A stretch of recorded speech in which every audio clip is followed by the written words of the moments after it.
Hello, everybody, and welcome to Church at Home with Rachel for Wednesday, the 4th of December. This is the first week of Advent, and hence I have my first Advent candle lit. Some days during Advent, when I record in my office, you'll be able to see this Advent wreath for which I say my daily office and I pray, and I also have another one at home that I use as well. As we gather here in this first week of December, this first week of Advent, it has gotten colder here in Brandon, and the snow has flown, and it's beautiful and white, and people are all bundled up, and we are preparing for a long season of cold and the winter that we know comes. But we know that we can prepare. We always know it's coming. Sometimes it comes faster than we anticipated, but other times we will usually have an idea when it's going to get cold, when it's going to be time to pull out the long underwear and the mittens and the socks, the extra thick socks, and the scarf that wraps around our necks, and the ear muffs and the gloves and all of those things. We know by the seasons as they pass. We know by the signs of the times, what the birds do, what the animals do. We have reason to believe, because of past experience, that we know the time's coming when we have to bundle up for winter, and vice versa. We know we can tell by the seasons changing when we need to start getting ready to put our winter gear away. We live this way because we have experienced it. We have told stories about it. We remember it from last year, and we remember it from the years gone by. We use that sense of just common sense, really, to recognize the ways that we are moving forward in our world and preparing for what's coming next, whether it's colder weather or warmer, or rain or sun or snow. We use that sense of who we have been and who we are, the tools that we have had in the past, to help us understand where we're going in the future, to be prepared for it. On Sunday, the first day of December, the first Sunday of Advent, I was still away, technically, from work, and my husband and I went to CFB Shilo for worship. And the Protestant chapel there only has worship 5 Sundays a year, because there just aren't a lot of people who attend worship. They usually go to their own communities, their own denominations. And so they hold worship for the Battle of Britain, which is the Air Force sort of Remembrance Day, and for Remembrance Day, November 11th, which is military and army, and the Battle of the Atlantic, which is May 5th, which is the Navy's sort of celebration or Remembrance Day. But they also celebrate Easter Day and Christmas. But because the base is shut down for Christmas and most people have gone back to be with family and friends, they have their Christmas service well before everybody goes on holidays in the middle of December. So we celebrated our Advent/Christmas service on Sunday with Padre Bogus, and it was amazing. He's Presbyterian minister, and English is not his first language, which means he has to speak clearly, and he slows down a lot slower than I would speak, for instance. And listening to him preach was something to behold, because he chooses his words very carefully, something we all should do. But one thing he was talking about was really powerful, was he was talking about the Bible being not what we all think of. Many people would say the Bible is a book of answers. That's where we turn for all these answers. But Padre Bogus was suggesting that the Bible is not so much a book of answers, but a book of questions. He read to us from Isaiah chapter 40, verse 1 to 11.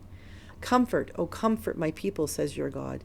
Speak tenderly to Jerusalem and cry to her that she has served her term, that her penalty is paid, that she has received from the Lord's hand double for all her sins. A voice cries out, in the wilderness prepare the way of the Lord, make straight in the desert a highway for our God. What he's saying to us here, what Padre Bogus was saying in this passage, and if you'd like to read it, it's chapter 40, verses 1 to 11 of the book of the prophet Isaiah. What he's saying is that this whole passage isn't simply a series of answers. Yes, God is telling the Israelites that this is what's going to happen next, and you've been punished for so long, and now is the time to come. But it's really a book of it's a passage of questions. People calling out and saying, "How long, O Lord? What are we to do? Where will we see you? Where will we understand you?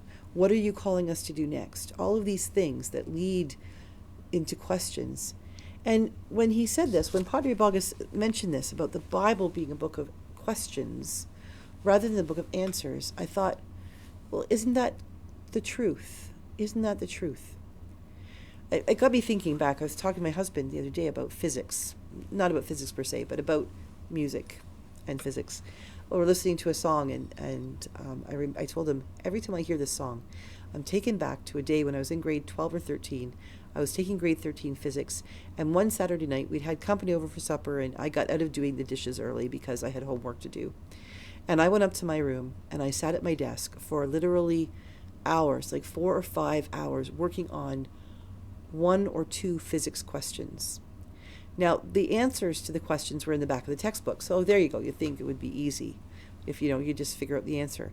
The problem is they gave the actual numerical answer to the question, but they didn't show the steps of how to get to that answer. And I really struggled, and I spent hours, like to the point where I erased my answers so much with a pencil, my penciled answers, that I actually erased through the paper, like I threw the loose leaf paper. And I remember saying to him how frustrated I was because the answer was in the book, but it did not help me to figure out how to come to that answer. And then thinking about the Bible being a book of answers, this idea that people tell you that every question you have, the answer's in the Bible. And yeah, there are plenty of answers in the Bible. There are plenty of things that show that this is indeed how God speaks to us, and this is how we might interpret this. But if I'm being honest, in my own life only, I can only speak for myself. While the Bible has indeed been a book of answers for me, it has more often first been a book of questions. I turn to the Bible with questions. I wonder about something. I flip through the pages. I read through the Psalms. I look through different passages and look through the Gospels because I have questions. And always I do get an answer. I always do find an answer. But it never happens quickly. It's never like open the page and, some people will sort of open a Bible and close their eyes and point and read that piece of scripture, and there you go. That's God speaking. Yeah, maybe it does. I'm not going to say it never works, but I don't think that's necessarily what God had in mind when God gave us scriptures to say, this is how I speak to you. I don't think that God is like pin the tail in a donkey. We close our eyes, spin around, and then stick a pin, and that where we land is exactly what God wanted to say to us. I think God is inviting us to enter into the scripture in such a way that our questions might be answered by more questions, or a question might lead us to other questions that lead us to more questions that lead us to an answer. In the Psalms, there are 150 Psalms, and a lot of them are songs of lament. They are songs that when the author of the Psalm sat down to write it, he was writing down to say, this is what's going on, and I don't understand. Why does it have to be this way, Lord? Why does it have to be this way? And quite often, by the time the psalmist has completed his psalm, by the time the poetry is written out and all the jots and tittles are made, the dots and like the dotting of I's and crossing of T's, by the time that happens, the psalmist, the author of the psalm, the poet, hasn't so much solved the problem he came to the paper with. But what he's done is he's worked through aspects of what he was dealing with that help him to figure out how God is with him and what he's learning from this. It doesn't mean he has all the answers. There you go. 1 + 1 is 2. It's more like 1 + 1 + 1 + when's the end of this question? We're not sure. And when we get there, we may not know the answer directly, but we've developed and we've understood and we've grown through discovering the questions that lead to the final answers, if indeed there are final answers for us in this human form to find. The Bible, yes, of course, it is filled with answers to prayer, answers to questions about how to treat people. It's a wonderful book for leadership. It's an incredible book if you're interested in mystery or adventure or even love stories. There are lots of answers in the Bible. But I think more so than that, God didn't give us the Bible that we might simply turn and say, okay, there's the answer to the physics question. I don't have to do any more work. I think what God did in creating the Bible was to say, here's a book of riddles, a book with questions, a book that will spark your imagination so that you can discover what there is to discover. You can figure out what questions there are to ask. If you start with asking God the question of why do we have to live in the world as it is, or why do I have to be stricken with cancer, or what is happening in my world or my children's lives that this is the way things have to be, you can go to the Bible with that question.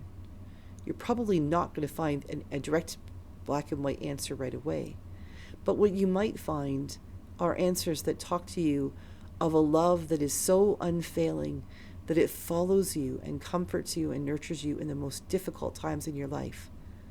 Or it might tell you about a parent who loved their child so much that even when that child was a pain and ran away from home and went and slopped out pigs and was just horrible and eventually came home with his head hung down, that father looked up and said, "Welcome home, my child. I receive you just as you are." The answers we receive from the Bible may not be black and white and straightforward, as if the sum answer of the physics question was 14.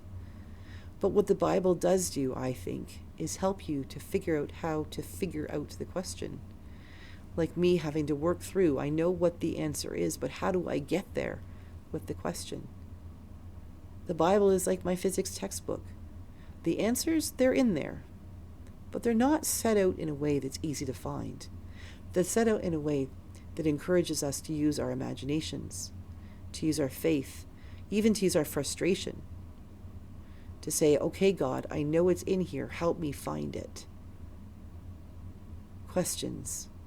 More and more, as we grow older, we really do discover that the world isn't so much about the answers. It's more about the questions we ask. And I believe that's exactly what the Bible does. The Bible, yeah, it's a book of answers, but I think more importantly, it's a book of questions. And like I said at the beginning about watching the signs of the times, knowing from previous things that this is the colder weather comes, the leaves start to fall, we have to dig out our scarves and our boots and get ready for the snow. That's the way we can delve into the Bible. We begin with the research, the understanding that other people have shared with us, and then we dive in ourselves and we learn from it. And every time we go back, we learn something else that informs the way we move forward. Whether you're in a time of winter where you're really struggling with what are the answers to the questions I'm asking, or you're in a time of spring and you're celebrating the gift of the questions that you are considering because you read the Bible. However we approach the Bible, there is much we can learn from it. Yes, there are many answers we can find, but even more importantly, and maybe even with more excitement, the question is, what questions will we find? Have a great day, everybody. I hope that you stay warm wherever you are. God bless you. Know that I pray for you, and I'll be back around tomorrow for Church at Home with Rachel on Thursday.